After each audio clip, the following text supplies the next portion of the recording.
From deep in the heart of Central Texas, it's the Best of the Outdoors podcast, brought to you by Texas Fish and Game Magazine, the voice of the Texas outdoor nation. I'm your humble host, Dustin Von Warnke, author, outdoor writer, videographer, speaker, blogger, and podcaster, and I am so excited that you've taken the opportunity to download our show or listen to it online. However you are listening, thank you so much for doing so. Man, I'm fired up. We just got back this week from a fishing trip with Royce Simmons, who's one of our Texas Fishing Game hotspot guides. I do his reports every month in the magazine. And he had been writing about fishing being pretty hot out there on Richland Chambers, his lake.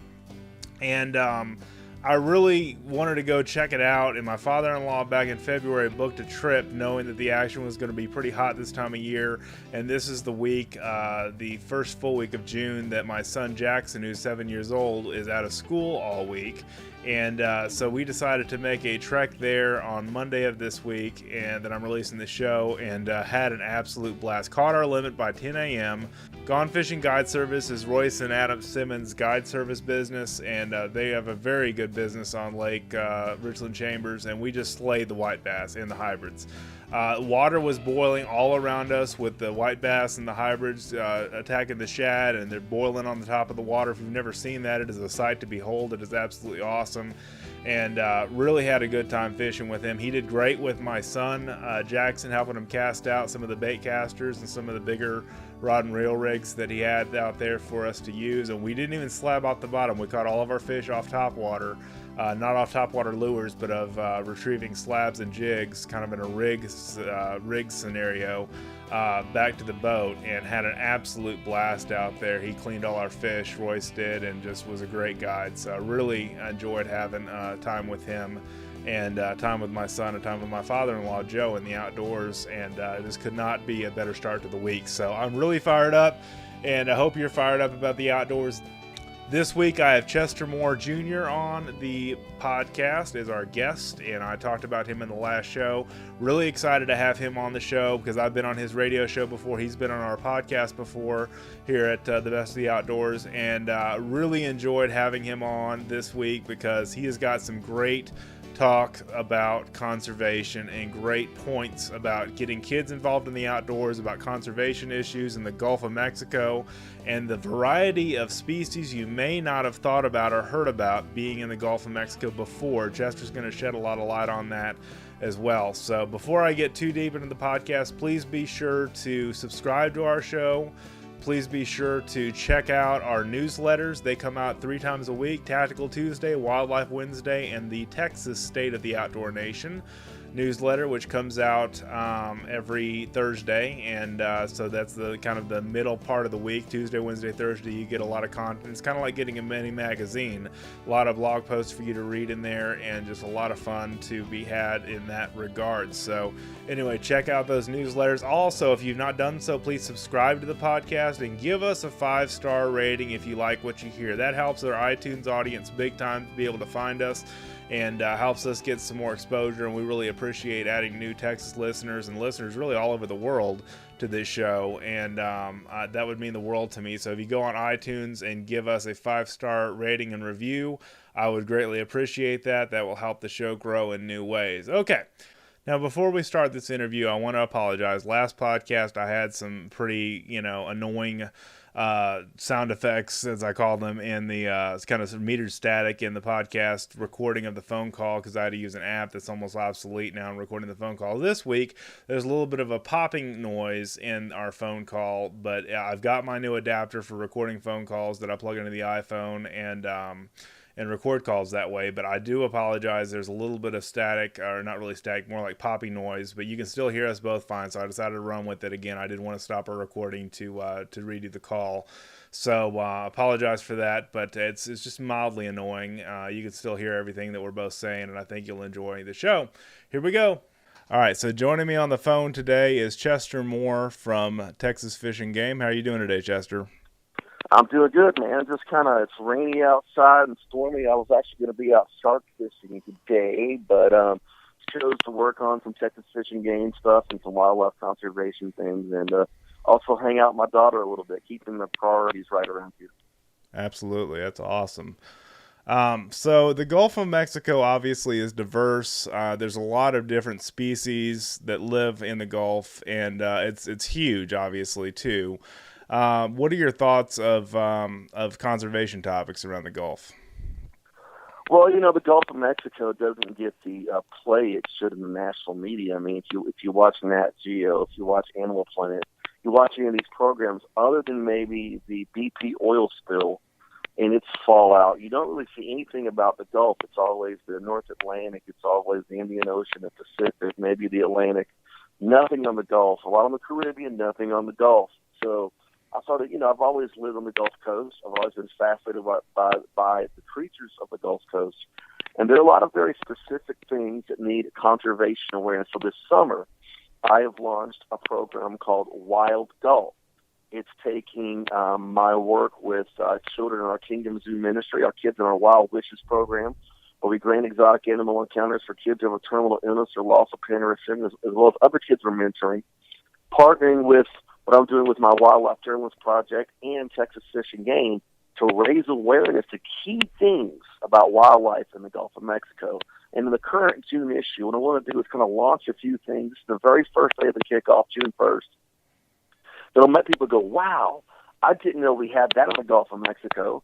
And we have an article in the June issue of Texas Fish and Game called Texas Tentacles about octopus in the Gulf of Mexico. Did you know we had octopus in the Gulf, Dustin? Not until I heard it on your radio show. Yeah, there you go, man. So, we have several species of octopus in the Gulf, and we talk with the people from the Flower Gardens Bank National Marine Sanctuary, which is about 115 miles from the coast of Galveston.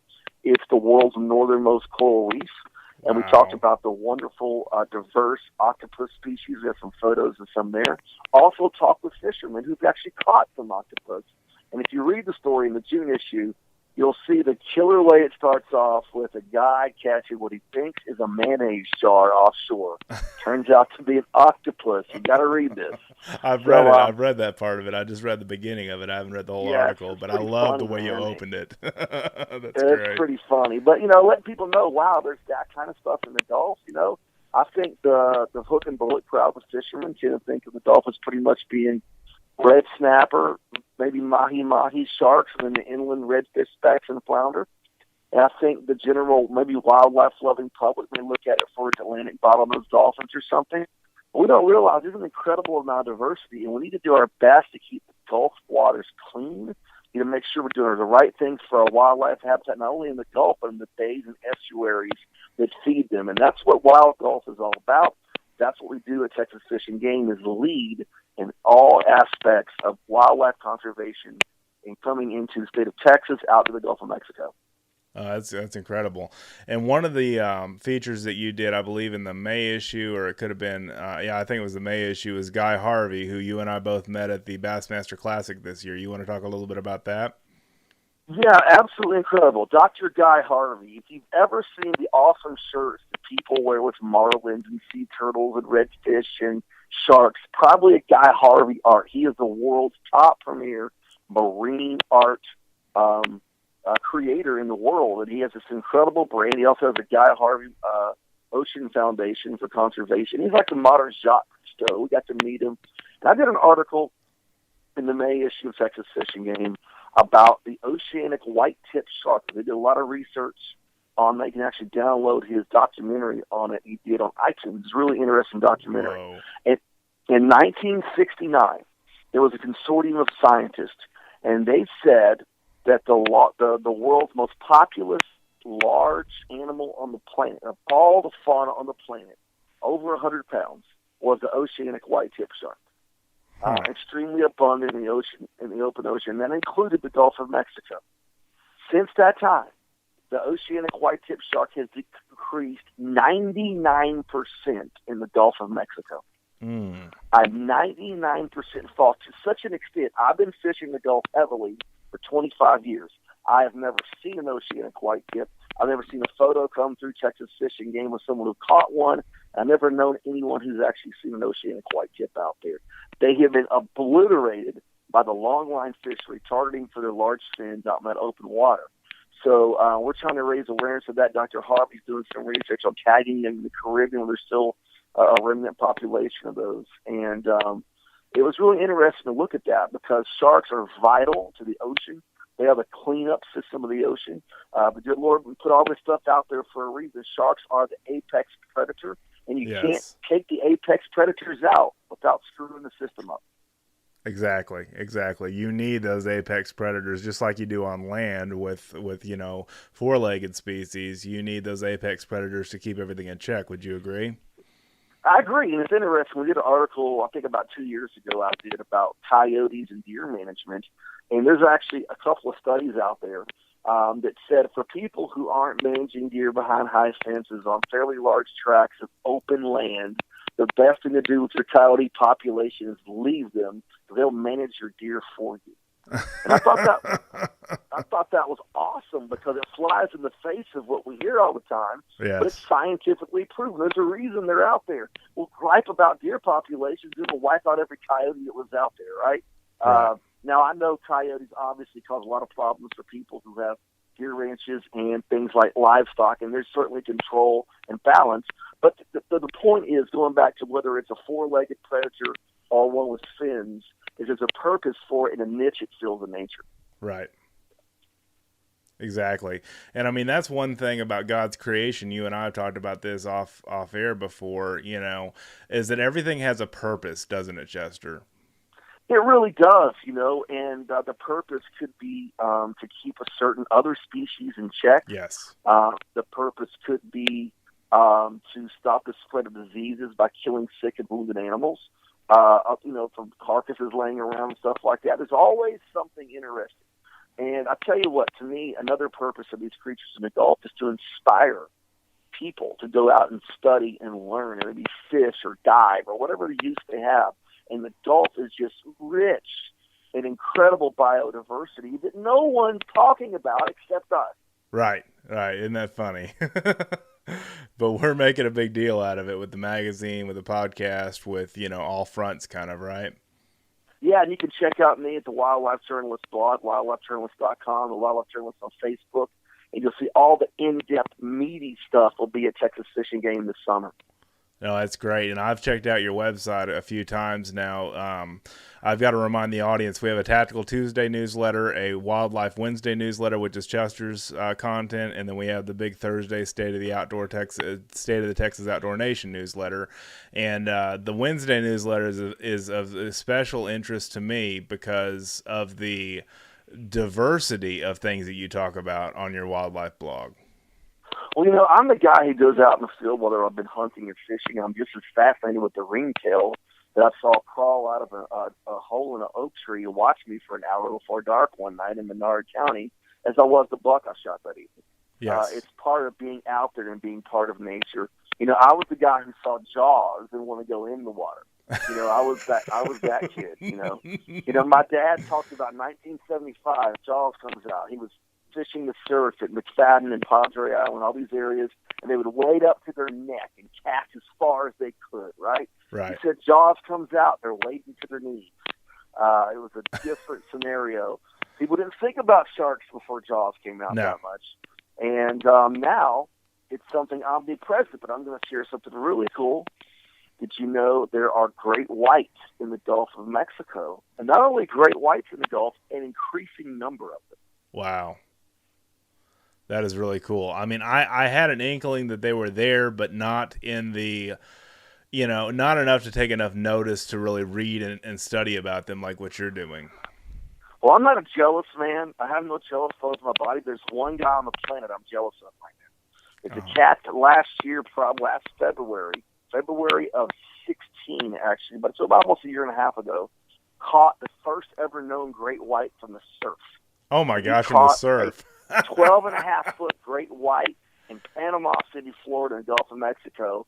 And thank God the guy was who tagged the sharks he caught. So he tagged and released this great white and photographed it. My. And what's happened is, we talk about conservation. If you read Texas Fishing Game 25 years ago, you would learn that the removal of gill nets in Texas and Louisiana along the Gulf Coast is what helped spawn the revolution of speckled trout and redfish we're seeing now because they're no longer hammering them with the gill nets, the purse seines. Well, that was all along the Gulf and Atlantic coast. So what happens is I talked with the people from OSearch, If you want to have your mind blown and be addicted to something, go to ocarch.org. They are the ones who put satellite transmitters in sharks. And they had great whites tagged, and we had a couple years ago come into the Gulf that were tagged. And I'm telling you, man, they were making their way toward Texas. Never mind, turn back around. I was going to have an oil slick of Menhaden tuna oil the size of the Exxon Valdez out there if they came to Sabine Pass. And I'm going to make a makeshift cage or something, and I'm going to be out there, photographing this thing. But I digress. But what happened is the great whites of the Atlantic population are typically born off of Cape Cod, that area. And when they're young, they're talking about a shark that's born very large, They grow up they feed in the shallower waters along the coast all the way historically into the Gulf Coast region. But all of those sharks were getting hammered by the gillnet fishermen. They're getting caught in gillnets. And there's records of a lot of them caught in gillnets. And what happened, and being the apex of apex sharks, sure, they're naturally not going to be tons of them anyway, right? They keep themselves out of existence. Sure. So what happened was 25 years ago, gill netting was banned in most of these areas. There's still remnants, there's still poaching and things, but 90% of gill netting is gone. And what happens is a great white takes 10 years to become sexually mature, 9 to 10 years. So you have 2 generations of great whites that have grown up that haven't had gill nets to contend with, which is the reason we're seeing more of these sharks. And most of them are juvenile, quote-unquote 12-foot juvenile sharks coming into the Gulf of Mexico. And it's really, really interesting. So what an interesting story. I wrote a story for Tide magazine, that's CCA's magazine. Yes. But I was still doing a lot of freelance in 2005 called Jaws in the Gulf, right? And I had people telling me I was crazy because I had some anecdotal evidence and a little bit of scientific evidence from old long-line record studies. And voila, the Jaws is in the Gulf. And I may be the only guy in the world happy about it because I want to see one. I love it. That's awesome. And one of the things that you're really into is wildlife photography. Will you tell us some more about that, Chester? Dude, I absolutely just love wildlife photography. I mean, me and my wife both do. We've mentored some young people in wildlife photography. Our friend Abby, who is going into, her and her sister Rachel are girls that we have mentored since 2nd grade. Whoa. They're now going in the 9th grade. Very close to our family. They're twin sisters. They're working on a project to save the vaquita porpoise. You can check it out at the Wildlife Journalist blog at wildlifejournalist.com. But Abby's the photographer of the bunch. Rachel's the animal explorer. And we're doing a project coming up real soon. We'll be photographing a bunch of stuff in the Gulf. But, the thing is, I think photography is one of the great elements of wildlife conservation because you can capture moments and inspire people, capture things. And in 2010, I was just across the border from Texas at Lake Calcasieu, Louisiana, and I'd heard about a pink albino dolphin that lived there. Okay. Well, I'm filming a television show, Big Water Adventures with Mark Dayton, and all of a sudden, about a quarter mile away, this pink dolphin jumps out from the school of mullet, and I look at him and say, the fishing is over, until I get a picture of that thing. And so I got a photograph of this pink dolphin, and we're about to do another expedition to get more photos of the pink dolphin over there, and we actually have a blog up that went live today at the Wildlife Journalist about the pink dolphin presence in the Gulf of Mexico. And one of our people who was in contact with me provided a great video of a pink dolphin that they got going on a launch ship, one of the ships that takes them to the oil rigs. Whoa. So cool stuff, man. Pink albino dolphins that we had them in the Gulf. Most people, and we actually took Abby and Rachel and another couple of girls, my friend Scott Bandy, who's on the board of, I think he's the board of CCA still, 4 years ago now, and I was able to capture some video. That's also on the blog of the pink dolphin. So, the Atlantic bottlenose dolphin is pretty common along the Gulf Coast, and I've been actually talking a lot with the Texas Marine Mammal Stranding Network. And if people come across a dolphin that's sick, acting weird or whatever, make sure you're in contact with those guys, because we're talking about things today, and I thank you for this opportunity and platform and your wonderful podcast, all the great work you do on your podcast. Thanks. To allow me to talk about this, there's a dark side to some of this, and we actually mentioned, I wrote about this, and I think it was the March Texas fishing game, and that was the poaching of a dolphin. In my home county, about 6 miles from my house, there was an Atlantic bottlenose dolphin shot with a fishing arrow. Oh, wow. And, some, these unbelievable that someone goes, hey, let's shoot a dolphin, because that's really going to help a lot. I mean, it was unbelievable. These teenagers, and they were of age teenagers, they got in real trouble. Sure. Shot a dolphin. Two of these dolphins, a year was pretty salty, went way up in the bayous and went into freshwater. And the dolphin will eventually get sick in freshwater. The one got killed. The other one was still kind of meandering around and getting sick, and somebody saw it. And they contacted the Texas Marine Mammal Stranding Network. They come and got that dolphin. I interviewed Chris Bellows with SeaWorld and their rescue team. SeaWorld San Antonio helps a lot with this. And they were able to determine that dolphin was going to live if they gave it, antibiotics and treated it a little bit. And they took it out and released it out at Sea Rim State Park. So there is poaching and issues like that come around. But, marine mammals are a great thing to talk about. I mean, the West Indian manatee. Manatees come into Texas. Mm. Wow. And I had the pleasure of snorkeling with manatees 3 different times in the Crystal River in Florida. And I've been to the mountain when it comes to wildlife encounters. And that was way up toward the peak right there, just incredible. And those things will cruise down the Intercoastal Waterway, end up in different areas.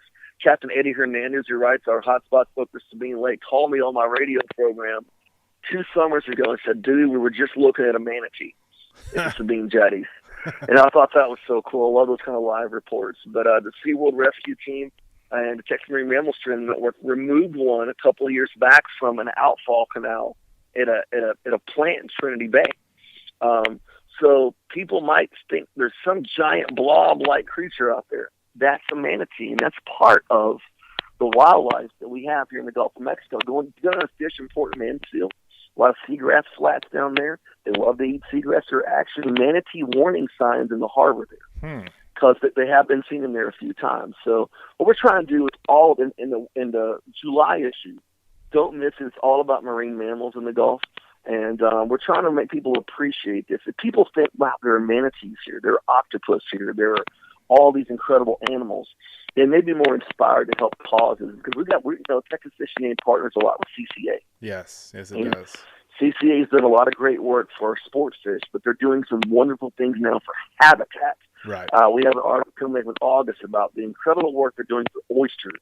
And oyster habitat is so crucial to all of the above here of what we're talking about. So we salute everyone who works for, whether it's stranded marine mammals or works toward the health of our waters and the health of our bay systems. And CCA is doing a great job right now working on the health of our bay systems. No, that's great. I mean, and the one thing I ran into, to switch gears real quick, I ran into a hunter the other day on the Texas Hog Hunters Association Facebook group, which I'm a part of. And, he was saying, well, if I do this and do this and do this, I don't have to have a hunting license, right?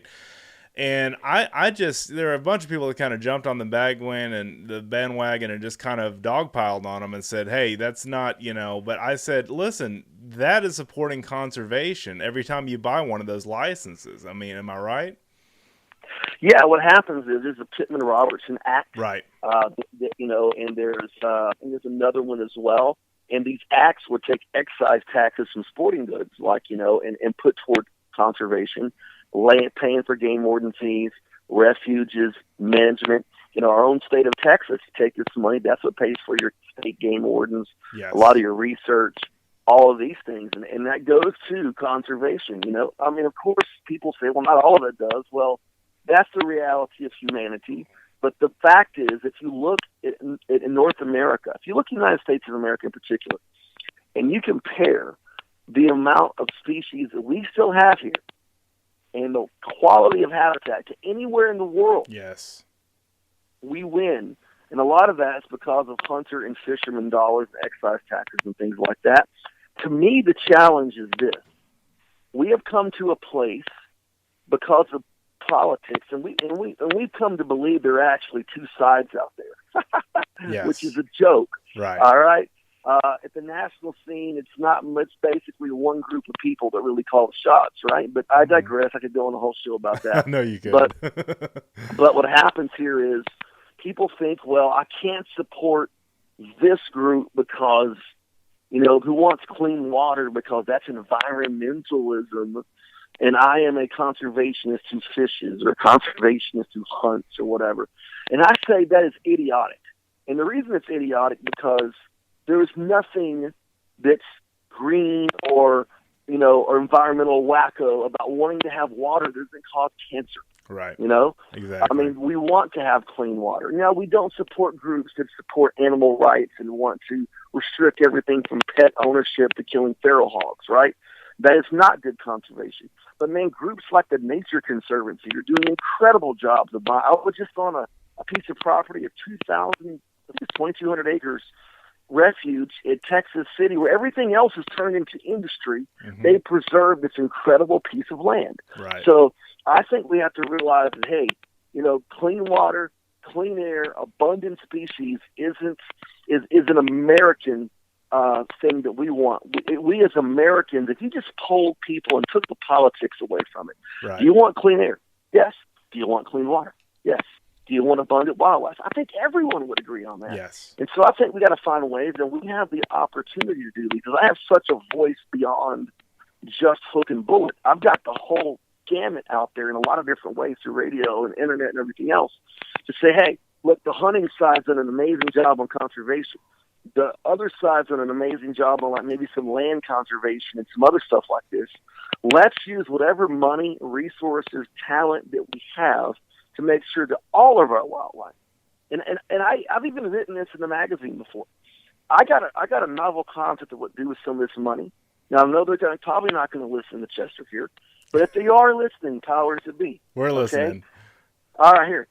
Stop the white-tailed deer antler research. Yes. Okay?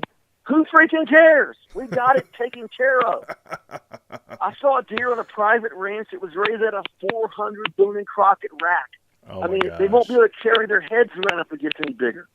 So let's stop taking public money on that, and stop taking public money on whatever on redfish that we've given or bass or whatever, and let's maybe put it on some habitat that will benefit other species as well, yes. as well as the deer, as well as everything else. Not maybe just research. The favorite species, exactly. Right. Yeah, because we've done that stuff in spades and done an amazing job. Now let's branch out a little bit. And I'm telling you something, I talk to a lot of non-hunters out there.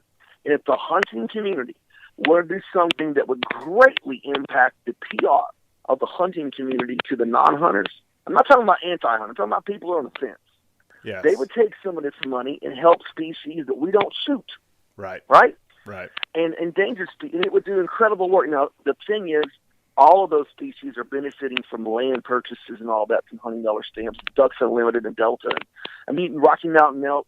I mean, it's all incredible. What I'm saying is, let's just come together for wildlife conservation, period, because I want to be a good steward of all of it. And right now, I'm so inspired about the Gulf of Mexico.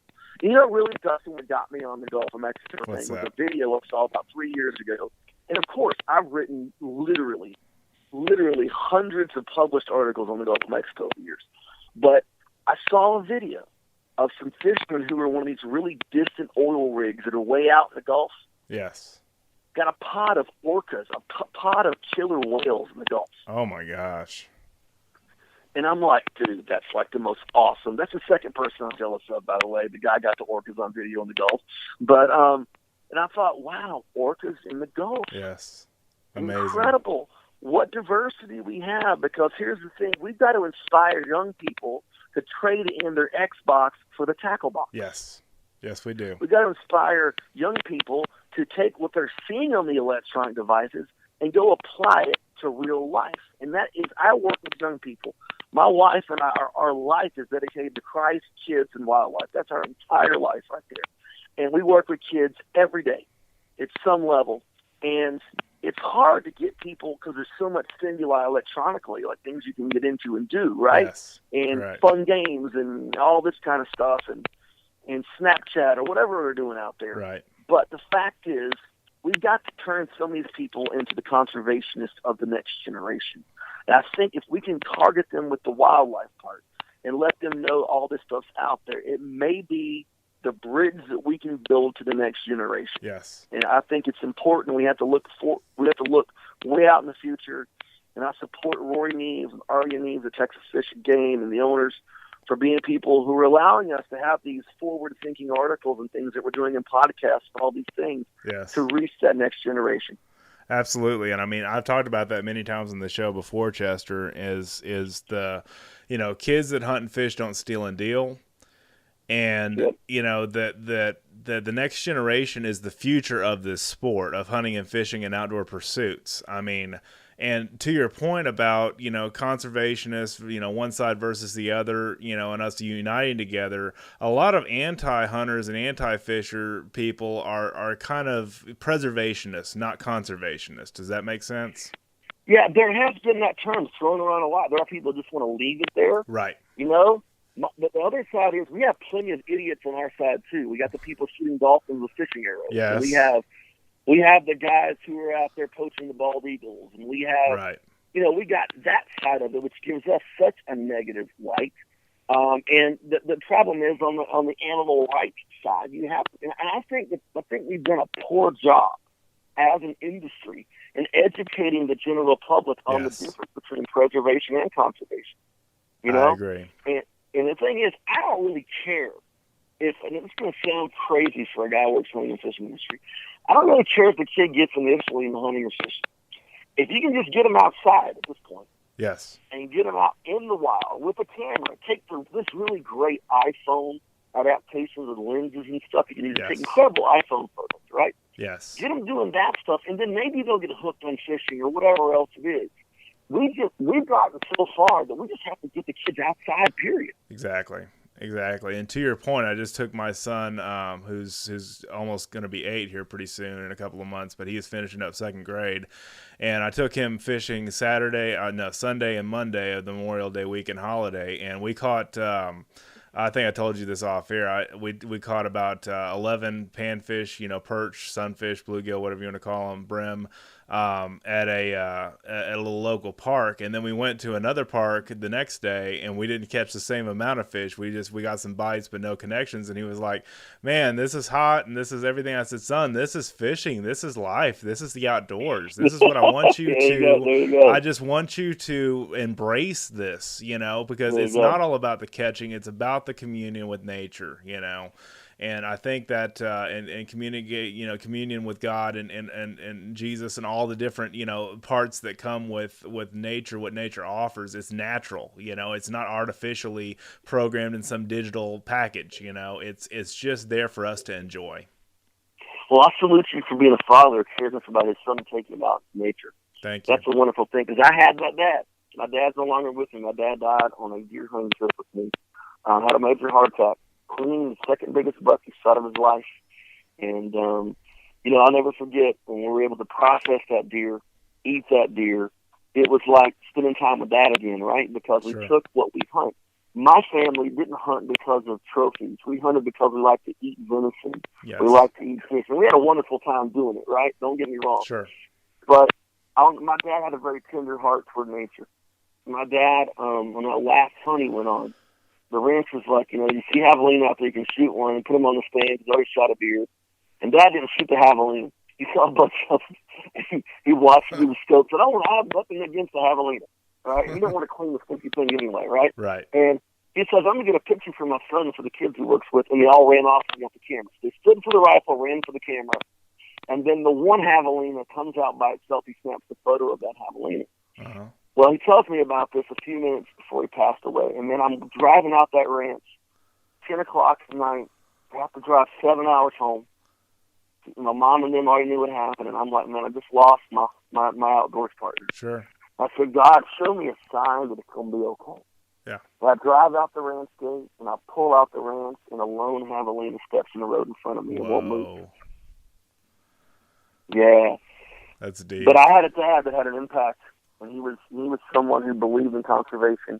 He was someone who believed in taking care of our resources. And he liked seeing a fox on a hunting trip as much as he liked seeing a white-tailed buck. Mm-hmm. And I think we got to get back to the appreciation for nature and stop having everything be, hey, let's have another collection of 400 kill shots in one YouTube video. Right. Let's let people know that the kill shot may not even happen in your real life.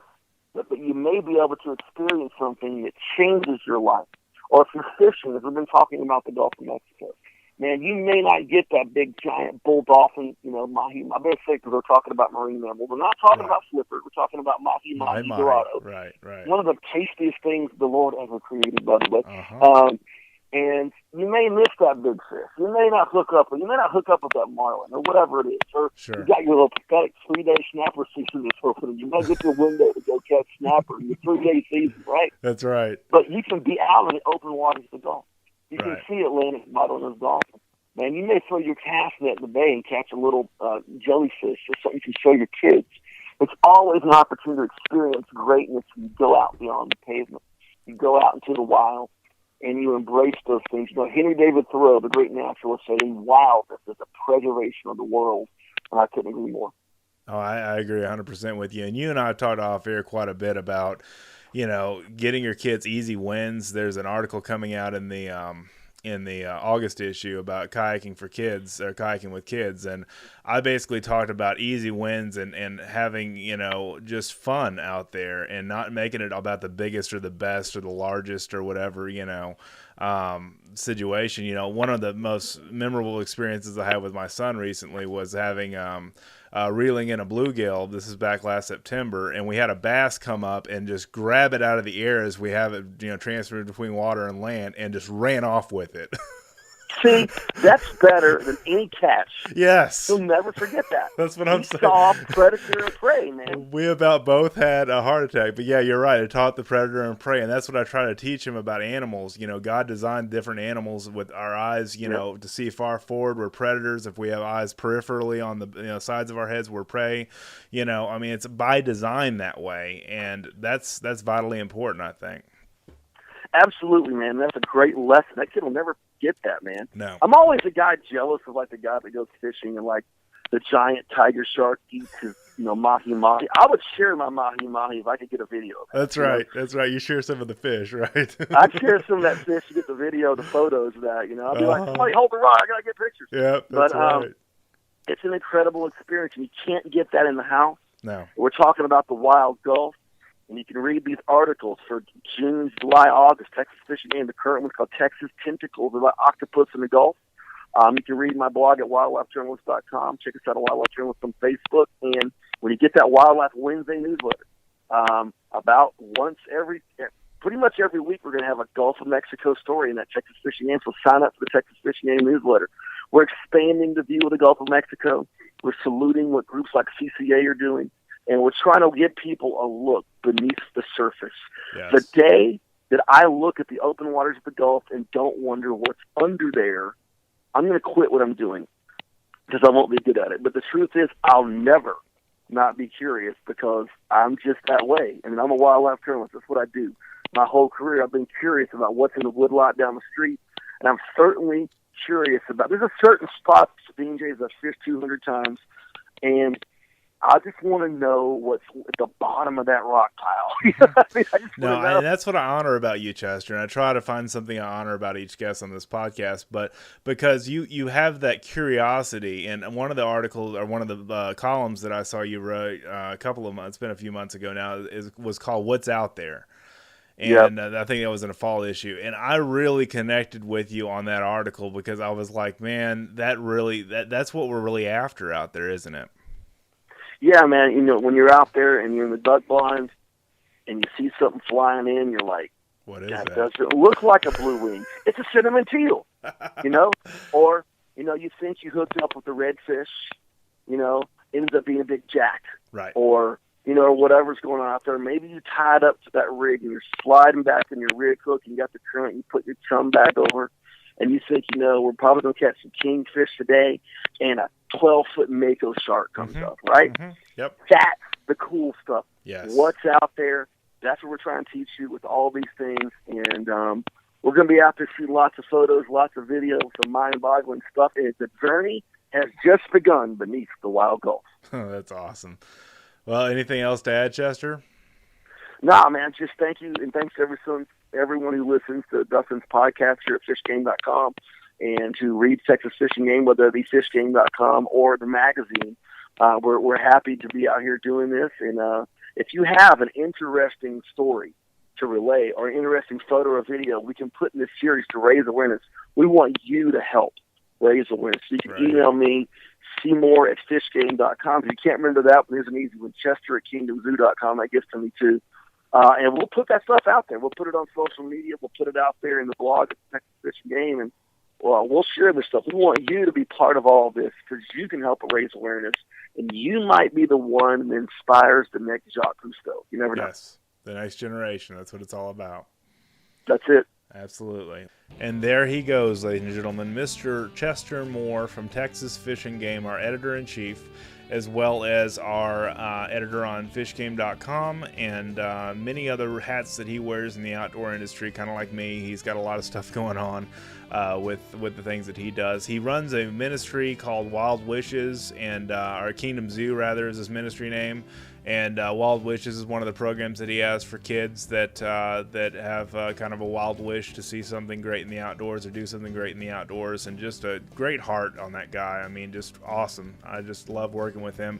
I love the conversations we have on and off air because he brings so much to the table in the way of conservation, wildlife, biology, all the great things that are in the outdoors that God created. I mean, he is just all over them, and it's just a great guy to work with right there. Really is. So check out his newsletter, which is every Wednesday, called the Wildlife Wednesday newsletter at fishgame.com. You can see his stories on the Wildlife Journalist blog, which is wildlifejournalist.com, or blog.wildlifejournalist.com is the best way to find that blog. And he's got a great little WordPress website here set up with the stories that he runs in the newsletter, and on fishgame.com as well. So definitely check out his stuff. Thank you so much again for listening. Thank you so much for checking out our show. If this is your first time, thank you so much for hanging in there. And just please tell a friend about the show. Please help spread the word about the best of the outdoors. That helps us grow organically, which is always what we're after. And really appreciate your time and listening to the show. I really enjoyed the opportunity to share this with you, and I hope you will be inspired to go out and do some great things in the outdoors. And so thank you so much again for watching, reading, listening, all those things that you do to consume our content. We appreciate it. And from all of us here at Texas Fish and Game, have an awesome day in the outdoors.